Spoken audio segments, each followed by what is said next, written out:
এই কাজ মোটামুটি কতদিন চলছে ওই পুতুল আমাদের তৈরি? এই কাজটা প্রায় 250 বছরের পুরনো। হুম। এবার তো ধরুন আমাদের তো এখান থেকে আসা, আমরা এখানকার নয়, আমরা ছিল ওপার বাংলার।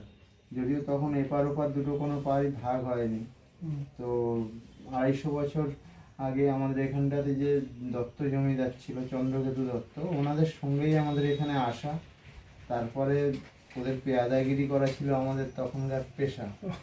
কিন্তু আস্তে আস্তে কি বলুন তো, দত্তদের জমিদারিত্ব শ্বাস পেতে শুরু করে, তারাও আমাদেরকে ছেড়ে দিতে শুরু করে। আমরাও সেইভাবে আমরা তাদের সঙ্গে আমরা থাকতে পারিনি, আমরা বেরিয়ে এসেছি। তখন দত্তরা জমি জমা দিয়েছিল, তারপরে তো ধরুন স্বাধীনভাবে কাজ করার মতনও সেই এটা দিয়ে দিয়েছিল, মানে তখন আর ওরা আমাদেরকে ধরতে গেলে ছেড়ে দিয়েছিল।